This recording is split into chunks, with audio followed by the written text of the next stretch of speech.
Well, as Eric has said, I've come off the bench, as it were, to do this. I hope at least what I say will be interesting in the current educational context, because I am really going to be talking about matters to do with the curriculum. And my quotation is actually from Ezra Pound's 99th canto. And I'll say no more about the quotation or about Ezra Pound at the moment. A number of schools, and I should say, actually, this was written when I was in America, so there is possibly a slight American bias to some of what I say, although I do bring it very much home to this country at the end. A number of schools in the USA and now in England are following a curricular program known as Core Knowledge. The original Core Knowledge program, which is not to be confused with President Obama's current plans for a nationwide set of school standards for the USA, grew out of the notion of cultural literacy.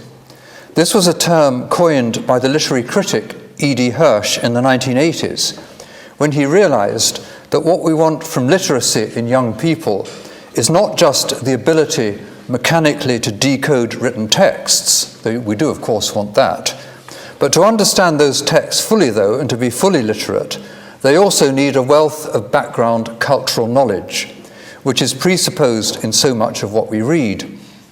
Some children, merely by being brought up in literate households, will acquire much of this background knowledge informally, but many will not. Those who are not culturally literate will be at a constant disadvantage educationally and in other respects as a result. Because of the barriers resulting from their illiteracy, they will be unwilling and unable to make progress educationally. From his observations of undergraduates and other young people, Hirsch realized that far too many young Americans were, in his terms, culturally illiterate. The Core Knowledge curriculum is an attempt by him and his colleagues in the Core Knowledge Foundation to specify the things a culturally literate person might reasonably be expected to know at a given age, things which all too often are not being taught in the schools to which they go. Now, in introducing the detailed subject handbooks produced by the Core Knowledge Foundation, Hirsch warns us to be skeptical about curricular documents which do not focus on content, but which highlight such aims as analyzing patterns and data, working cooperatively in groups, thinking critically, and learning to learn. These documents are typically, but not exclusively, produced by governments and bureaucracies, national, international, and local, and the education experts, so-called, usually in university faculties of education, which the official bodies tend to draw on.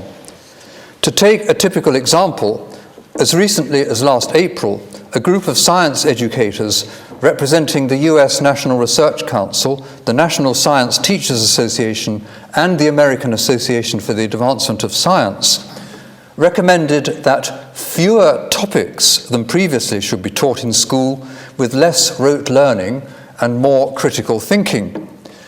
Even kindergarten pupils will have to, quote, construct an argument, note that, construct an argument supported by evidence to show how plants and animals, including humans, can change the environment to meet their needs. Well, there we are. That's quite relevant to what we've just heard. When it comes to content, in the type of education Hirsch is criticizing, in what he calls core knowledge, is either absent or diminished. The emphasis will be on often disconnected and seemingly random chosen topics. Dinosaurs, the Aztecs, African drumming, gamelan music, Native American art, and a decontextualized approach to the European dictators all seem particular favorites for some reason. There will be literature, but the stress will be on the modern, the undemanding, the fashionable, the demotic. In treatments of the arts and music, there will be a promiscuous mixing of genre, media, and ambition, creating the impression that there are no judgments of quality to be made in aesthetic matters or any significant tradition to be passed on. History will be based on disconnected topics, often reflecting current ideological preconceptions in both manner and selection. In science, some of the harder elements of basic science will be edged out in favor of ethical and political issues. Religion, to the extent that it features at all, will be short on doctrine and dogma, particularly Christian dogma, and long on low-level comparisons of religious buildings and rituals, and discussions of values undertaken in a relativistic spirit. What will not be found will be the literature of Greece and Rome, the basis of Western culture for 2 millennia, or indeed serious attention to any reasonable selection of pre-20th century literature, English or otherwise, modern languages being almost entirely devoted to learning the language in question by direct methods without benefit of grammatical instruction. Nor will there be a disinterested or historically continuous immersion in the masterpieces of Western art and music. Systematic approaches to science and physical geography will be eroded in favor of political and ethical discussions, which of course can't really proceed without the knowledge, as will any attempt at a steady narrative history of one's country. Now, against the tendencies I'm describing, which Hirsch describes as well, one could begin by repeating 2 points made by Hirsch.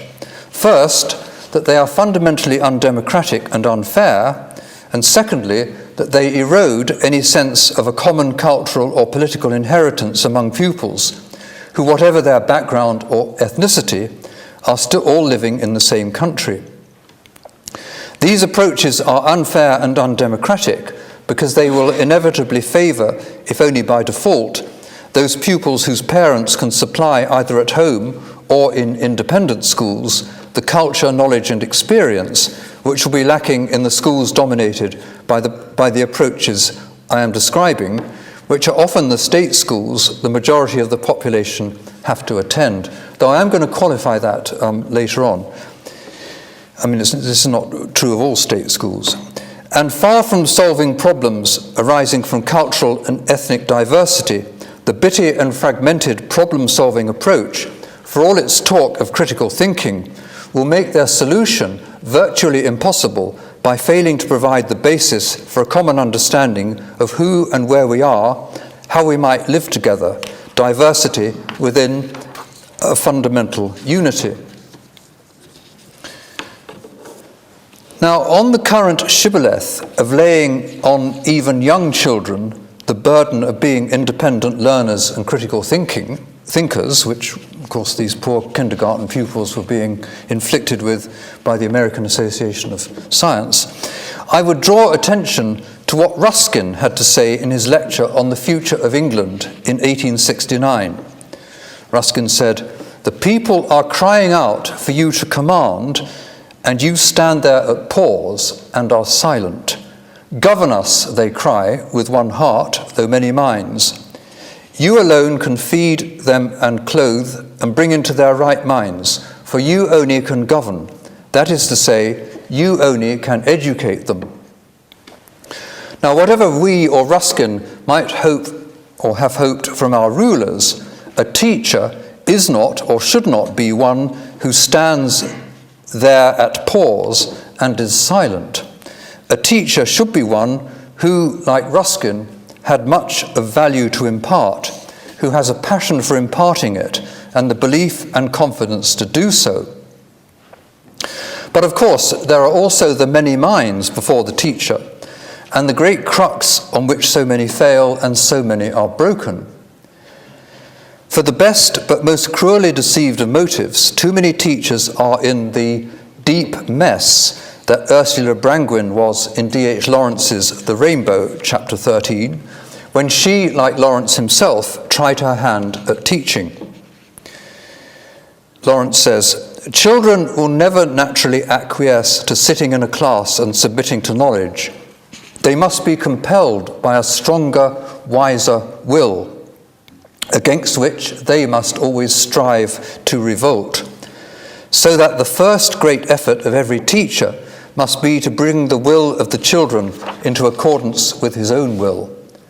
And he can only do this by an abnegation of his personal self and an application of a system of laws for the purpose of achieving a certain calculable result, the imparting of certain knowledge.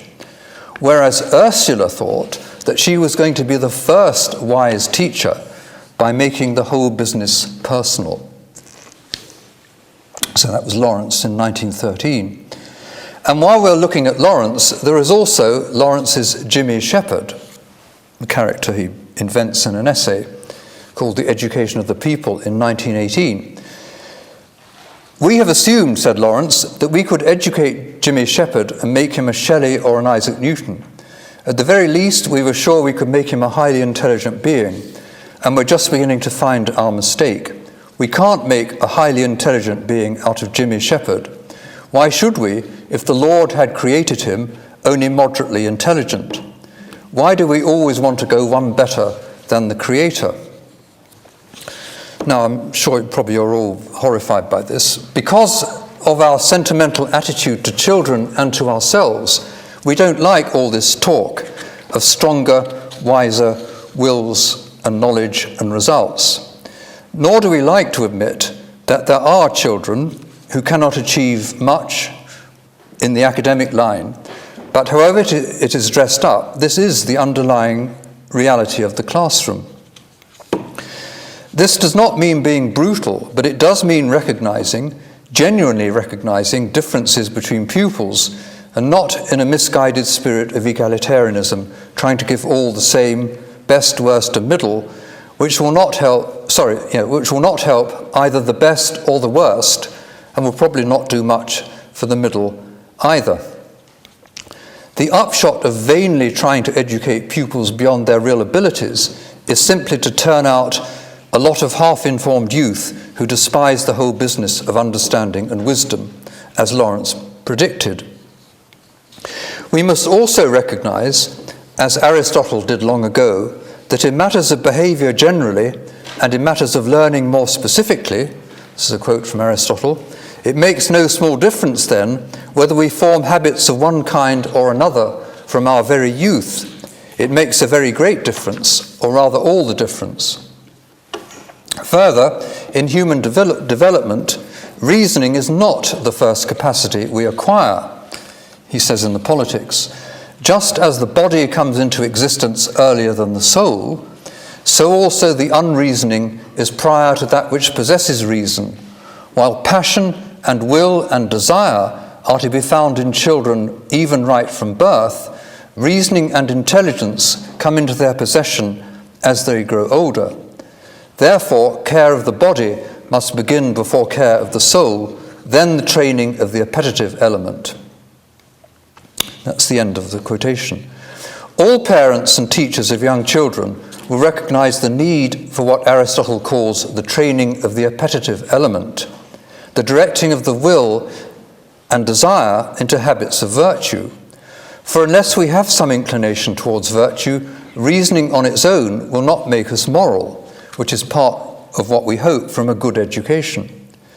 So a lot of education is or should be to do with the development of a virtuous character, which, because it is not purely natural, is not something which will develop without the habituation which comes from training, habit, and perception. If Aristotle is right that we cannot reason well about morality without having virtuous dispositions, I'll say that again. If Aristotle is right that we cannot reason well about morality without having virtuous dispositions, then the sort of critical thinking which might be desirable must follow on from this training of the appetitive element, as he puts it, or the training of character, as we might put it. And we could add to that experience too is part of the wisdom required in genuinely critical thinking. And one reason that I am cautious about the value of supposedly independent reasoning at too young an age. It is rarely actually independent and can all too often degenerate into jejune logic chopping, subsiding into a simplistic consequentialism, unless informed by some relevant knowledge and experience, enabling us to distinguish between the long-term results we might desire and the likelihood of them actually occurring as a matter of practical policy. As Aristotle puts it, we ought to attend to the undemonstrated sayings and opinions of experienced and older people, or of people of practical wisdom, not less than to demonstrations. For because experience has given them an eye, they see aright. The point here is that experience, and experience alone, gives us the basis we need to judge sensibly in actual complicated situations where there is no clear-cut application of first principles, but rather a question of weighing and assessing competing factors and considerations, and often in the process modifying our original ends to boot. So I now want to turn to things valuable in themselves, and the learning of which could be itself an advancement in life, and not a means to some further advancement, even if it is. Too much education, I think, is concerned only with future advancement, further advancement.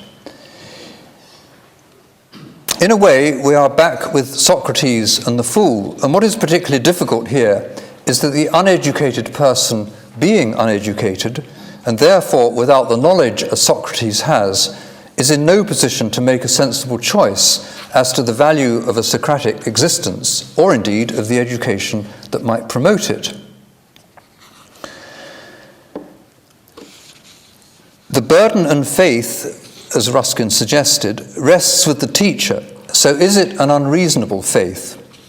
Are we dealing here with mere prejudice, as Bentham and anyone who repudiates judgments of value in this area would have it?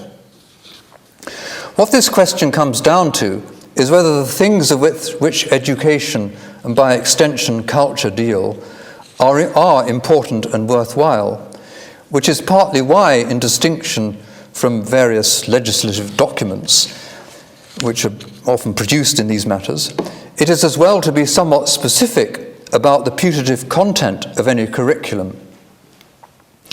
Certainly of any liberal curriculum, where liberal means knowledge which is liberating in a human sense, knowledge which is worth having for its own sake. It would certainly, as Newman proposed in the 1852 addresses now known as the idea of a university, involve studying what is worth studying for its own sake. And it would also have as a goal producing in pupils the ability to see the different elements of knowledge and culture as they stand in relation to each other, and as they each, in their own way, contribute to the whole of human thought and experience. More specifically, again following Newman in essence, but drawing on the categorization proposed by Kant, we could say that the substance of a liberal education, for those who are capable of it, deals with what concerns the world, the soul, and God, taking the soul to cover humanity in its history and in its attempts to come to terms with its condition, and God to involve reflecting on ultimate realities. Put in this way, it will probably be hard to find anyone who might not find something valuable, something worthwhile in these studies. After all, we are not just machines for survival and reproduction, though if we were, coming to this conclusion would be part of what emerged from the study of the world, the soul, and God.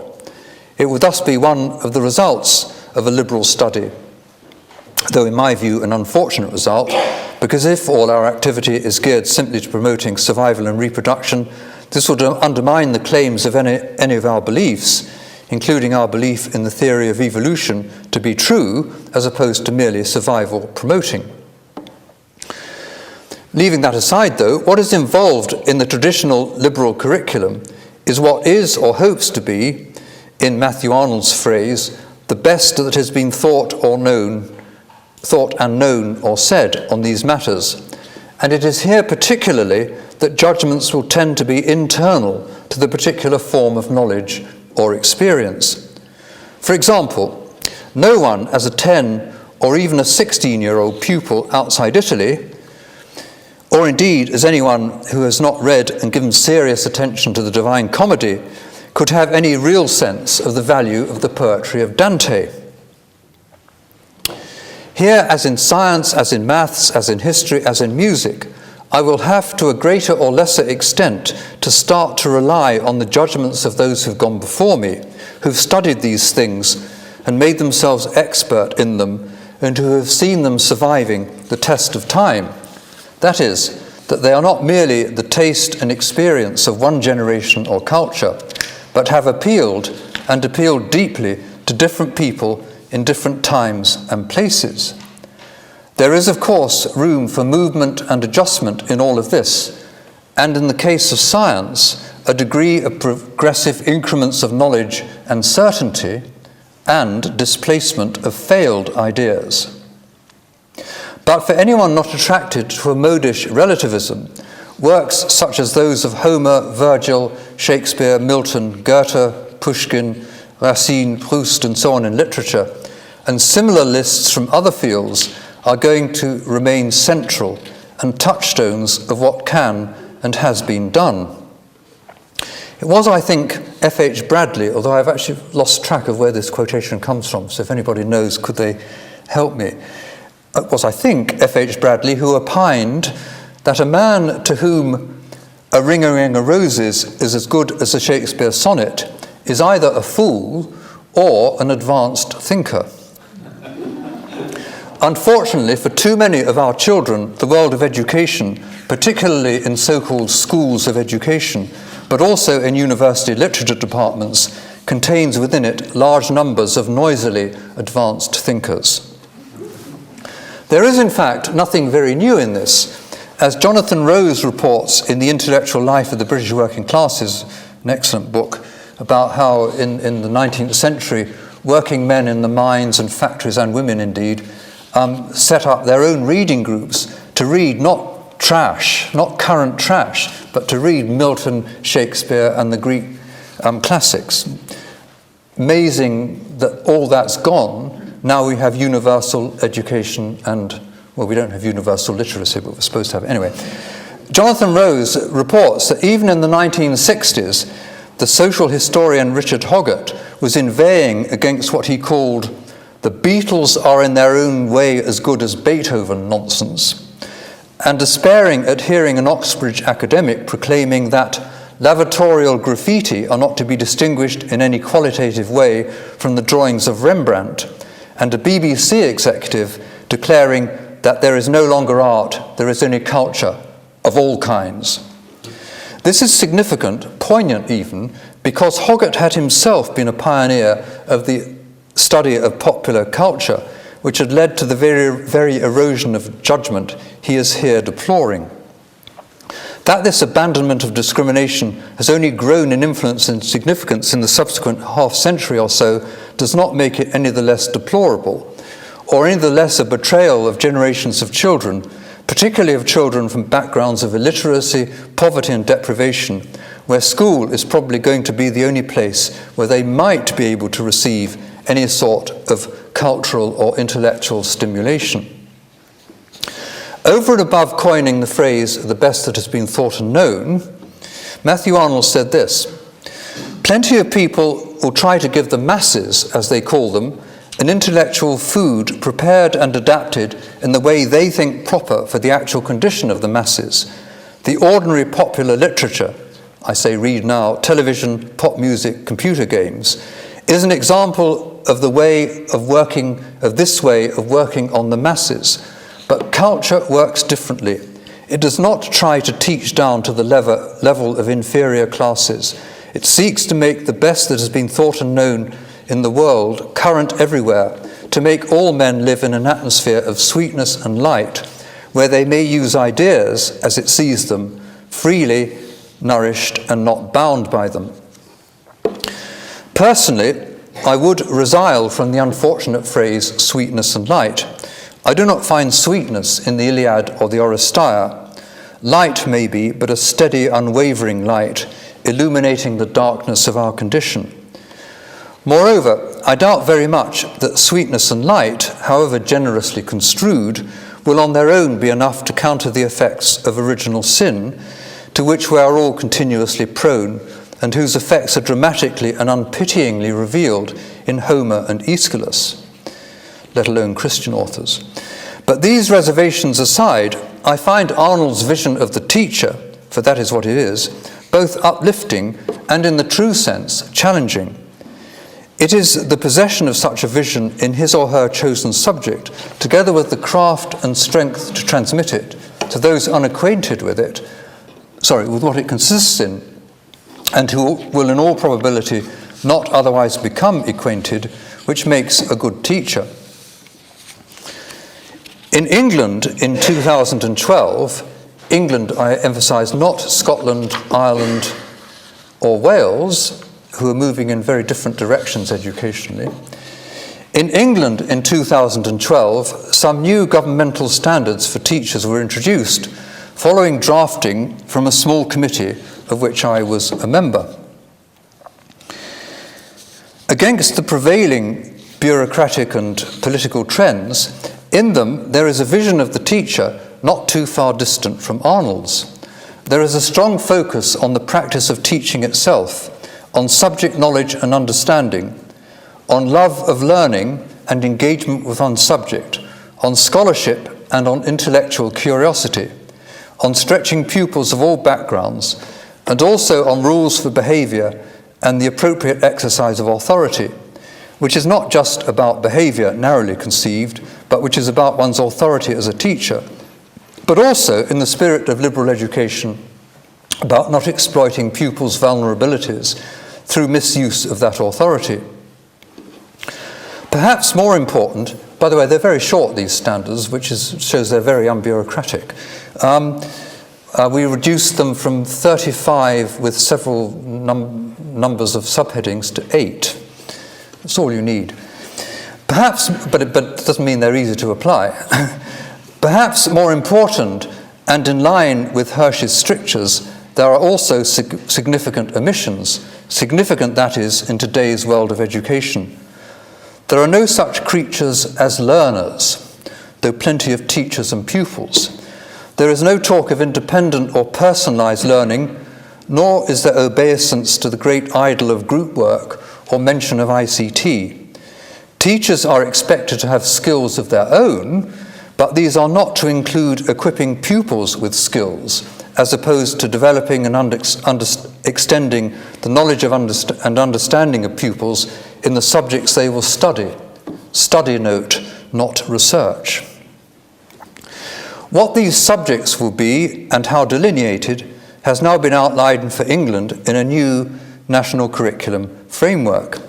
And this new curriculum for England is, to some extent, in the spirit of Hirsch's core knowledge initiative, with a sense of the best that has been thought and known strongly in the background, though with little detail, too little detail in my opinion, as to what is to count as, quote, high-quality works or seminal literature or the greatest artists, architects and designers in history or great musicians and composers, who are all to be covered, but doesn't specify much who they are or what they are.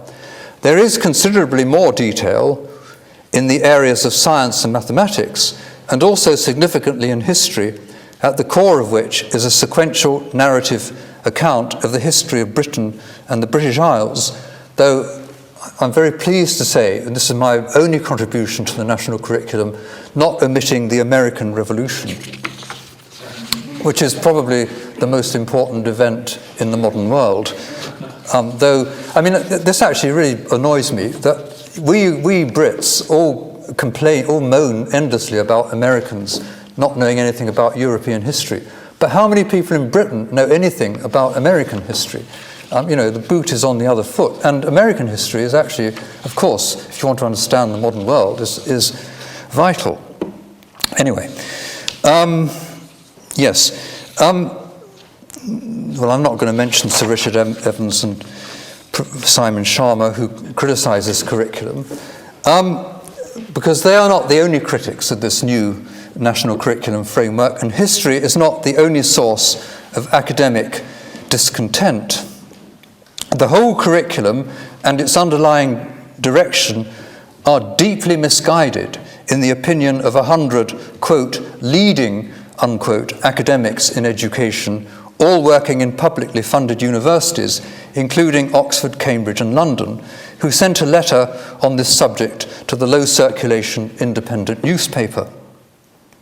According to the 100, quote, this mountain of data will not develop children's ability to think, including problem-solving, critical understanding and creativity. Little account is taken of children's potential, interests and capacities, or that young children need to relate abstract ideas to their experience, lives and activity. In place of which, there are what the letter describes as endless lists of spellings, facts and rules. And that was published in The Independent in March the 20th last year, where it also received a favourable leading article. In terms of numbers anyway, the 100 academics of The Independent have been outdone by a group of 200, mainly academics, but including writers like the current poet laureate and the so-called children's laureate, I didn't know there was one, but there is one apparently, who wrote to the Times on October the 1st, expressing their, quote, grave concern about recent reforms of the curriculum and education in England. They too speak of, quote, incessant testing to which children in England are now apparently subjected, and the competitiveness and sense of failure this testing engenders in the vast majority of children.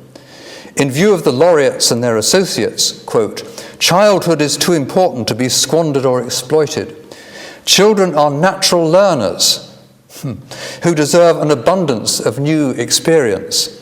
The straitjacket the government is imposing on them is destroying the educational richness that should be their birthright. Narrowing the range of learning experiences, as the government is doing, will lead to damaging consequences for children's mental health and for the quality of childhood itself. The spirit of Jean-Jacques Rousseau clearly continues to walk in the columns of the Times, whether the signatories of this letter had realized it or not.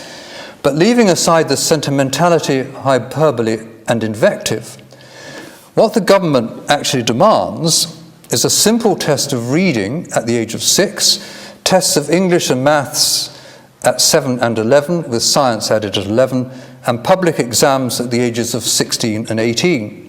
Far from being a diet of incessant testing, the government is actually abolishing the OTO 17-year-old public exam and cutting down on coursework in exams, which blighted children's lives, the amount of coursework they had to do for public exams.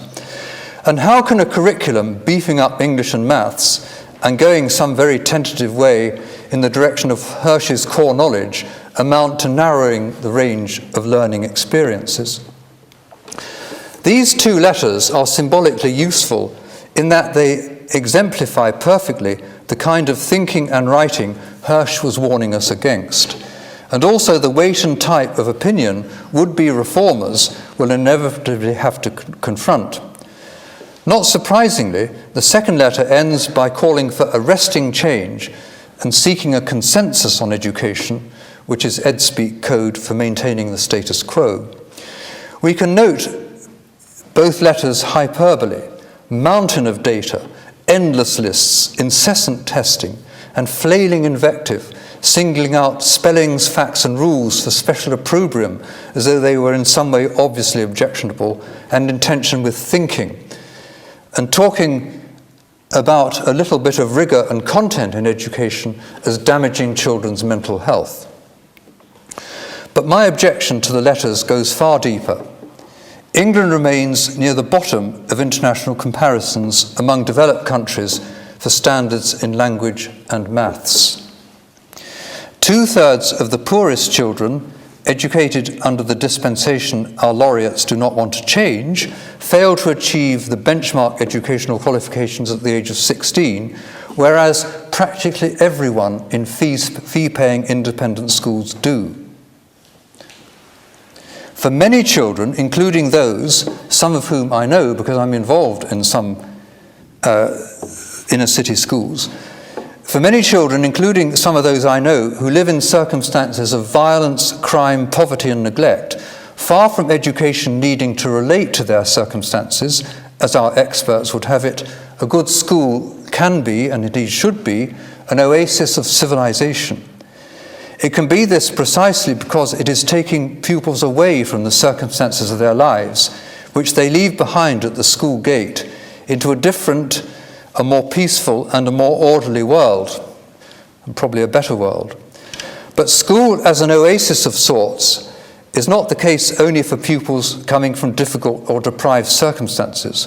For most, if not all pupils, entering into the worlds of science, mathematics, history, classical music and great art and literature, entering into the best that has been thought and known, ought to be a prime way of transcending their immediate circumstances and affording them visions of enduring value and endless possibility, which even from situations of affluence they could not otherwise imagine or dream of.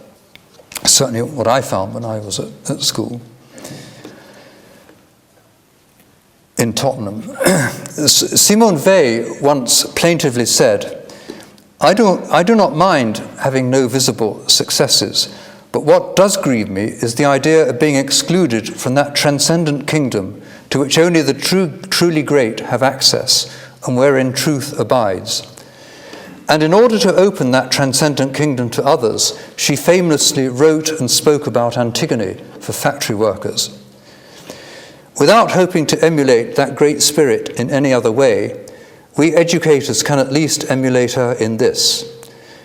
In their own different ways, such as also the ideal of Arnold, of Newman, of Ruskin, and of Mill, all of whom I've mentioned in this talk, eminent Victorians of all, in whose footsteps I follow. Thank you.